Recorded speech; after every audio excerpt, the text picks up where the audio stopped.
नमस्कार. मी भाऊ तोरसेकर. तुम्ही बघत आहात प्रतिपक्ष. मित्रांनो, सध्या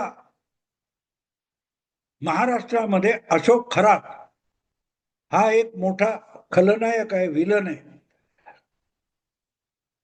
पण त्याला रोज रोज फोडणीला घालून घालून इतकं त्याचं प्रस्थ माजवलं गेलं की लोक कंटाळलेत आणि त्यामुळेच थोडाफार विरंगुळा पाहिजे.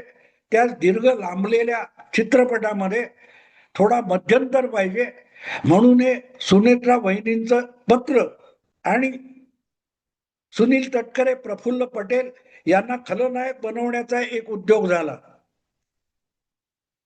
पण एकदा तो विषय बाजूला पडतोय न पडतोय त्याच्यात परत एकदा खरात नावाचं पात्र अंजली दमानिया यांनी आणलं.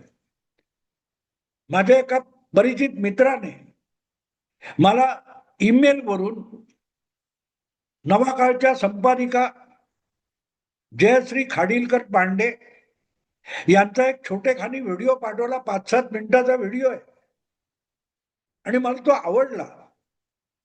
तो आवडला म्हणूनच मी आज त्याच्या आधारावर हा मला नावडता असलेला लैंगिक शोषणाचा गलिच्छ विषय बोलायला भाग पडतोय.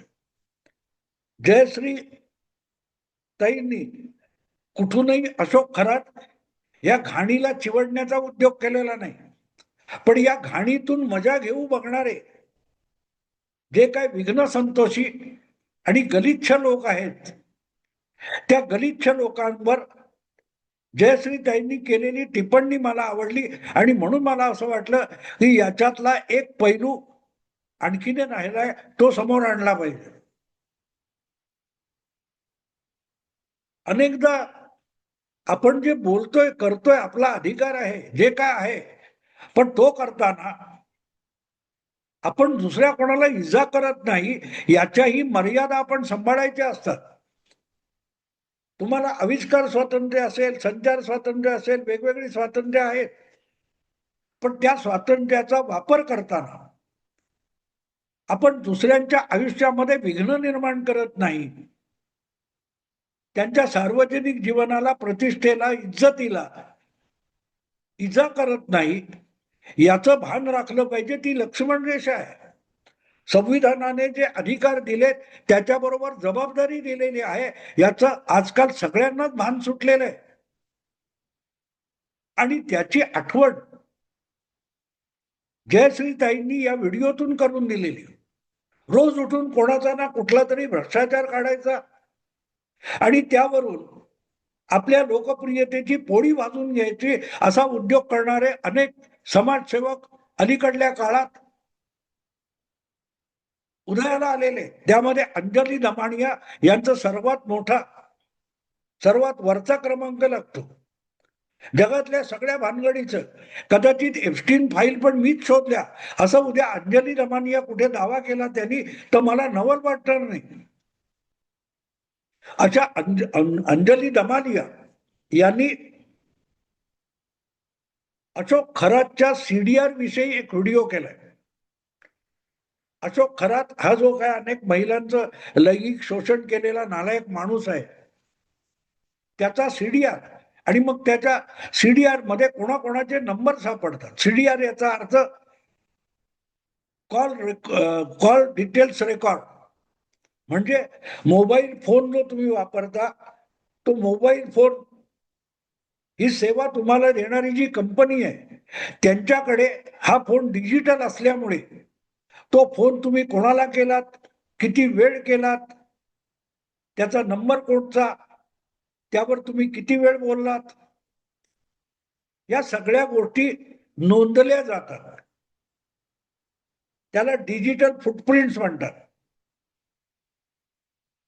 पण हा तुम्ही कोणाशीही बोलला असलात तरीही ते तुमचं स्वातंत्र्य आहे, तुमच्या खाजगीपणाचं, प्रायव्हसीचं स्वातंत्र्य आहे आणि म्हणूनच तुम्ही कोणाशी बोललात याविषयी गोपनीयता राखणं ही त्या कंपनीची, सर्व्हिस प्रोव्हायडरची जबाबदारी असते. साहजिकच समजा माझ्या नात्यातलं गोत्यातलं कोणतरी असेल त्याच्याविषयी माझ्या मनात अनेक शंका आहेत, संशय आहेत. आणि म्हणून हा मुलगा किंवा ही मुलगी कोणाशी बोलते याची माहिती काढण्यासाठी त्याचा फोन चोरून मी बघू शकतो. पण तो कधी कधी कोणाकोणाशी बोललाय, किती वेळ बोललाय, याची सगळी डिटेल त्या फोनवर मिळतीलच असं बिलकुल नाही. आणि त्यासाठी फोन त्याला चोरून मला बघावा लागेल.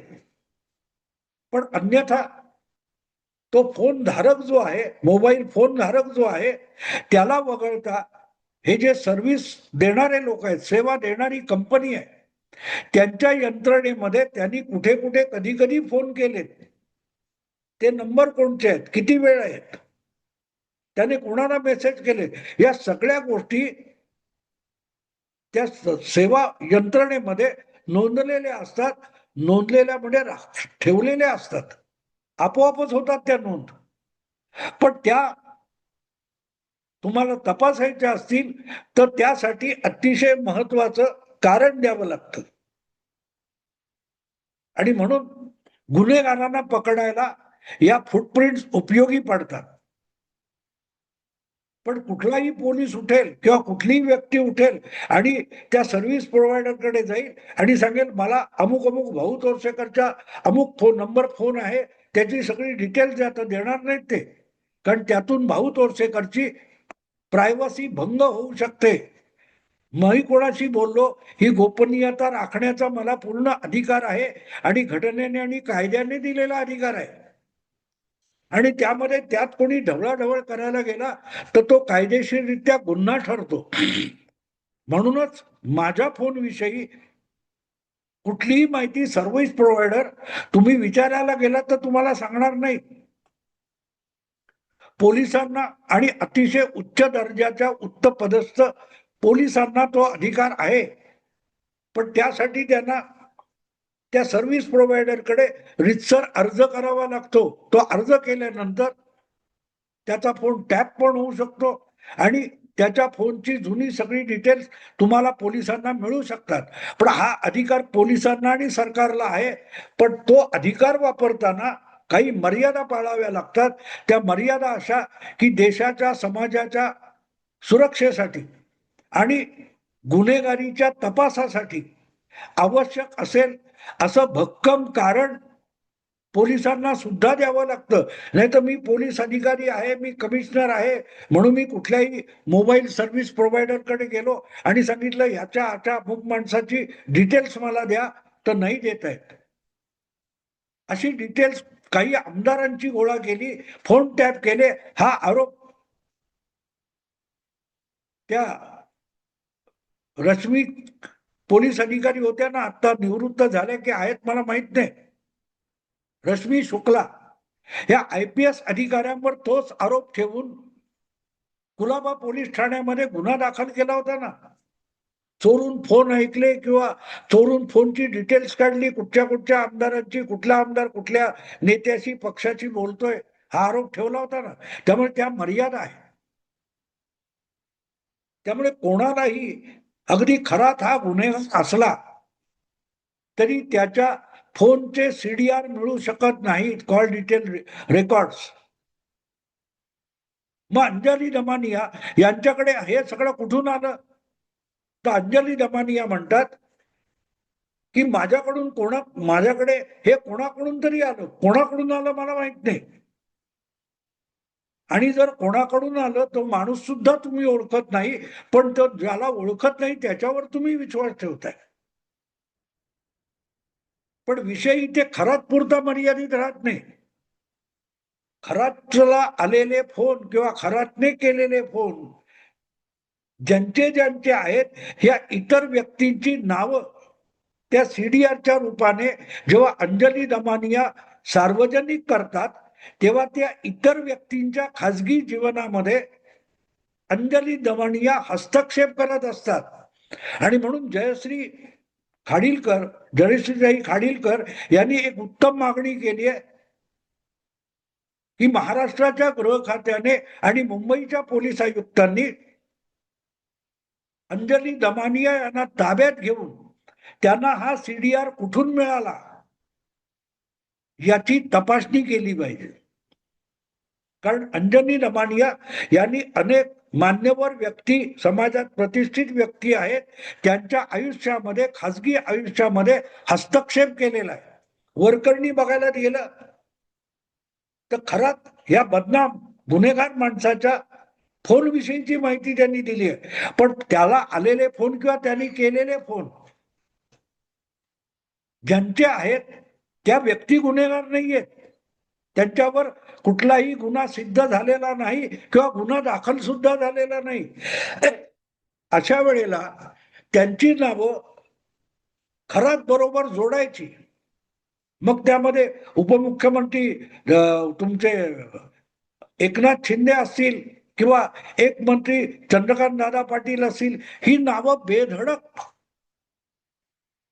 ज्या वेळेला अंजनी दमानिया सांगतात तेव्हा त्या या प्रत्येकाची अकारण बदनामी करत असतात. आणि मला तर असं वाटतं की या प्रत्येक प्रतिष्ठित व्यक्तीने अंजली दमानिया यांच्या विरोधात रितसर फौजदारी गुन्हा दाखल केला पाहिजे. कारण त्यांनी मर्यादा भंग केलेला आहे. खरा जितका नालायक आहे त्यापेक्षा अंजली दमानिया प्रतिष्ठित आहे तसं मी मानत नाही. गुन्हेगार हा गुन्हेगार असतो.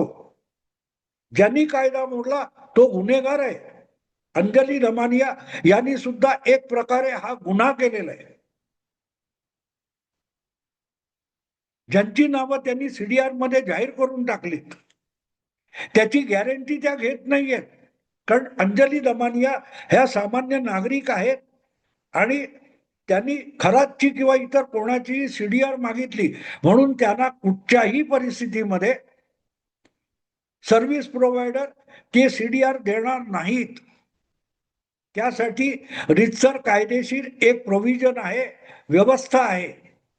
आणि अशा कुठल्याही अधिकार पदावर अंजली दमानिया नाहीत. म्हणजेच अंजली दमानिया यांनी दादांत खोटेपणा केलेला आहे किंवा ज्याच्याकडे असे अधिकार आहेत आणि ज्यांनी खरात प्रकरणासाठी, खरातच्या तपास कामासाठी हा सीडीआर मागवला, त्यांनी गुपचूप अंजली दमानिया यांना दिलेला आहे. तो कोण असेल तो असेल. त्यांनी जर तपास कामासाठी खरातचे सीडीआर काढलेले आहेत तर ते चोरून किंवा कुठल्याही मार्गाने अंजली दमानिया यांना देता कामा नयेत. एखादा कोर्टात केस चालवणारा वकील असतो किंवा बातम्या देणारा पत्रकार असतो, त्यांना आपल्याला माहिती कुठून मिळाली हे न सांगण्याचा अधिकार गृहीत धरलेला आहे. पण अंजली दमानिया या पत्रकार नाहीयेत. अंजली दमानिया ह्या एक सामान्य नागरिक आहेत, प्रायव्हेट पर्सन आहे. त्यांनी ही माहिती जाहीर करणं म्हणजेच जी नावं त्यातून प्रसिद्ध झालेत त्या प्रत्येकाच्या खासगी जीवनामध्ये हस्तक्षेप करणं आहे.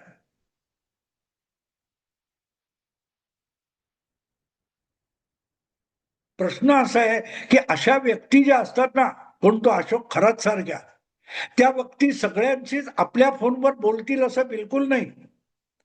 अनेक जण मोठी मोठी नावाजलेली माणसं सुद्धा आपल्या फोनवरच सगळ्यांशी बोलतात असं बिलकुल नाही. त्यांचे जवळचे विश्वासातले अनेक लोक असतात आणि जी लफड्याची गोष्ट असते, लफड्याच्या बातम्या, संवाद असतो, तो स्वतःच्या फोनवर कोणी करत नाही. रेकॉर्ड झालं तर काय. म्हणून अशी माणसं, भानगडखोर माणसं, हे आपल्या जवळच्या विश्वासातल्या कोणाच्या तरी फोनचा वापर करतात आणि फोनवर बोलतात.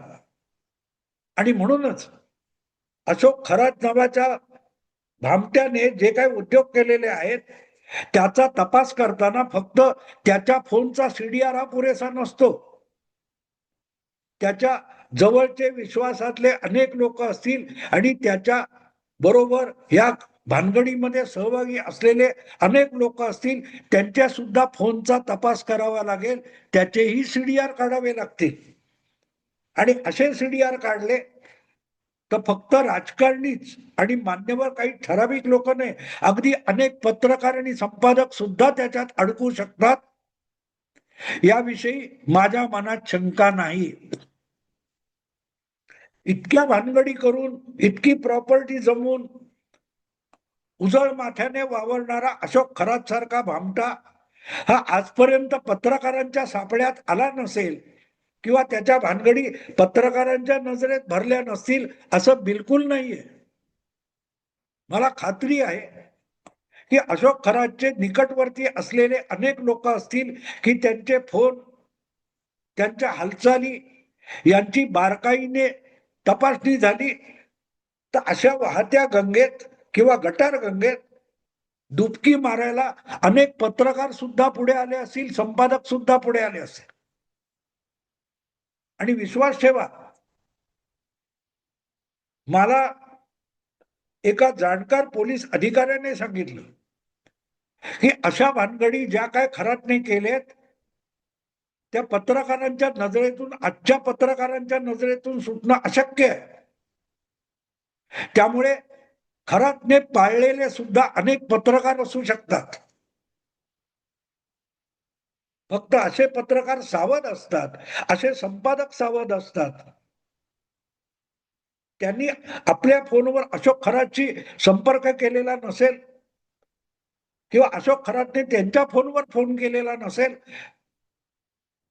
पण अशा काही लोकांचा तरी हात यामध्ये असणार. अन्यथा कोणीतरी एका महिलेने तक्रार केली म्हणून अशोक खरात उघडा पडला, याच्यावर विश्वास ठेवू नका, असं मला एका वरिष्ठ पोलीस अधिकाऱ्याने सांगितलं.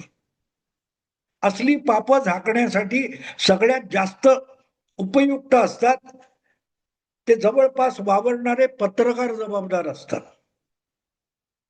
अशा पत्रकारांची तोंड बंद ठेवण्यासाठी त्यांना सुद्धा काही मलिदा दिला जातो किंवा मजा करू दिली जाते, हे विसरू नका मित्रांनो. अनेक पत्रकार यात यापूर्वीही सापडलेले आहेत, यापूर्वीही सापडलेले आहेत.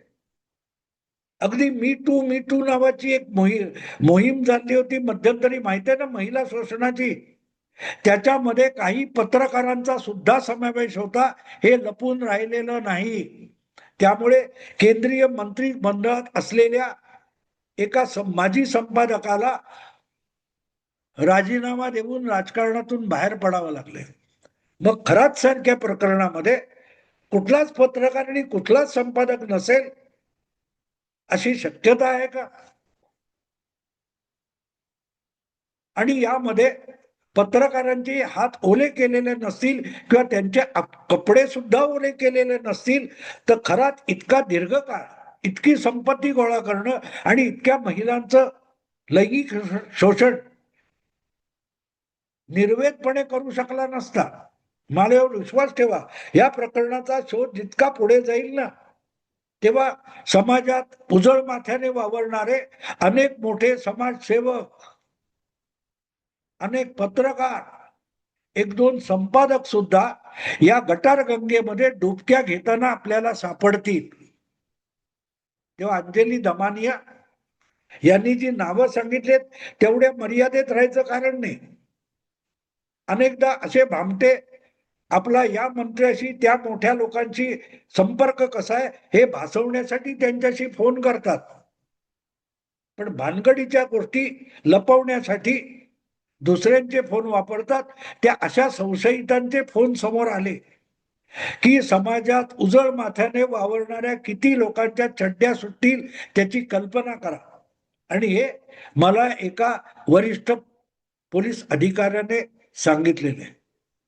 अगदी नेमकं सांगायचं तर गुप्तचर विभागामध्ये सुद्धा दीर्घकाळ सेवा केलेल्या या पोलीस अधिकाऱ्याने सांगितलंय. आणि मी आजवरच्या माझ्या पत्रकारितेमध्ये अशा स्वरूपाचे पत्रकार कोण कोण आहेत, किती जण भाडखाऊ आहेत आणि किती जण अशी कुत्रेगिरी करणारे आहेत, त्यांचे चेहरे आठवण्याचा प्रयत्न करतोय. वेळ आली की त्यांचेही चेहरे मला जमतील तसे मी मांडेन. आत्ता थांबतो. आवडलं लाईक करा, शेअर करा आणि प्रतिपक्षाला सबस्क्राईब करा. नमस्कार.